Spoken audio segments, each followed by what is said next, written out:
ಈಗ ಗೊತ್ತಾಗಿರೋದು ಏನಂತಂದರೆ ಕನ್ಫರ್ಮ್ ಸರ್, ಮುರಳಿ ಬಿನ್ ಬಾಬು ಅನ್ನೋ ಒಂದು ಜೊತೆ ನವೇಶ್ರೀ ಓಡೋಗಿರೋದು ನಿಜ ಸರ್. ಅವರಿಬ್ಬರು ಸಿಕ್ಕಿದ್ದಾರೆ, ನಾವು ಕಂಪ್ಲೇಂಟ್ ಕೊಟ್ಟಿದ್ದೀವಿ. ಇನ್ನೊಂದು ಸರ್, ಮುರಳಿ ಅನ್ನೋನು ಹುಡುಗ ಹತ್ರ ದುಡ್ಡು ಕಾಸು ಸ್ವಲ್ಪ ಜಾಸ್ತಿ ಇದೆ ಅಂತ ಮೇಲ್ನೋಟ ಎಲ್ಲ ಊರಲ್ಲಿ ಹೇಳ್ಕೊಳ್ಳೋಂಥ ಮಾತು ಸರ್. ನೀವು ಸರ್, ಅವನು ಎಲ್ಲೋ ಒಂದು ಕೋಳಿ ಫಾರ್ಮಲ್ಲಿ ಏನೋ ಸೂಪರ್ವೈಸರ್ ಥರನ ಅಥವಾ ಏನೋ ಒಂದು ಕೆಲಸ ಮಾಡ್ತಿದ್ದೆ ಸರ್. ಯಾರು ಸರ್? ಲೋಕೇಶ್ ಅನ್ನೋನು ಎಲೆಕ್ಟ್ರಿಷಿಯನ್ ಕೆಲಸ ಸರ್.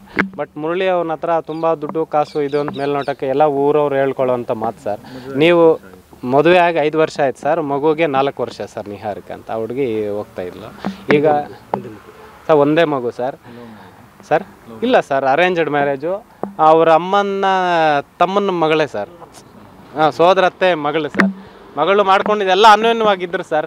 ಮಧ್ಯದಲ್ಲಿ ಆ ಹುಡುಗ ಏನು ಆಮಿಷ ತೋರಿಸ್ನೋ ಸರ್, ದುಡ್ಡಿನ ಮದ ಅಂತ ಹೇಳ್ಬಿಟ್ಟು ಏನೇನು ನೋಡಿಸಿದ್ನೋ.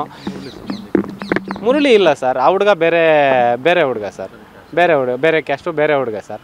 ಅವನು ನಮ್ಮ ಜೊತೆ ಎಲ್ಲ ಚೆನ್ನಾಗಿದ್ನು ಸರ್, ಒಳ್ಳೆ ಹುಡುಗನೇ ಅಂತ ಮೇಲ್ನಾಟಕ್ಕೆ ಕಂಡು ಬಂದಿದೆ ಸರ್. ಈ ರೀತಿ ದುಡ್ಡು ಮದ ಇದೆ ಅಂತ ಹೇಳ್ಬಿಟ್ಟು ಯಾರದೇ ಆದ ಹೆಣ್ಮಗಳನ್ನು ನಾವು ದುಡ್ಡಿದ್ರೆ ಏನಾದರೂ ಮಾಡ್ಬೋದು ಅಂತ ಮದದಿಂದ ಹಿಂಗೆ ಮಾಡಿಬಿಟ್ಟು ಒಂದು ಸಂಸಾರನೇ ಬೀದಿಗೆ ತಂದುಬಿಟ್ಟೆ ಸರ್.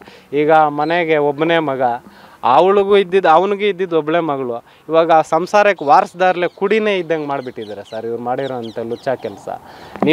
ನಾವು ಕೇಳ್ಕೊಳ್ಳೋದೇನು ಅಂತಂದರೆ ಏನಿಲ್ಲ ಸರ್, ನೀವು ಅಂಥ ದುಡ್ಡು ಮದ ಅವನಿಗೆ ಫೈನಾನ್ಷಿಯಲ್ ಯಾವ ರೀತಿ ಬರ್ತಾ ಇದೆ ದುಡ್ಡು ನಿಮ್ಮ ಮುಖಾಂತರ ನಾವು ಯಾಕೆಂದರೆ ದುಡ್ಡು ಮಧ್ಯದಿಂದ ಇವತ್ತು ನಮ್ಮ ಮನೆಯಲ್ಲಾಯಿತು, ನಾಳೆ ಇನ್ನೊಬ್ಬನ ಮನೆಯಲ್ಲಿ ಹೆಣ್ಮಗಳಿಗಾಗ್ಬೋದು, ಇನ್ನೊಂದು ಮನೇಲಿ ಆಗ್ಬೋದು. ನೀವು ಅದು ಏನಾದರೂ ಸಕ್ರಮ ಆಗಿದೆಯಾ ಅಕ್ರಮ ಆಗಿದೆಯಾ ಅಂತ ಸ್ವಲ್ಪ ತನಿಖೆ ಮಾಡಿ ಪ್ರೆಜರ್ ಮಾಡಬೇಕು ಅಂತ ಮೂಲಕ ಮನವಿ ಮಾಡ್ತಾಯಿದ್ವಿ. ಇನ್ನೊಂದು ಸರ್, ಅಕ್ರಮ ಸಂಬಂಧದಿಂದ ಒಂದು ಕುಟುಂಬ ಹಾಳಾಗೈತೆ.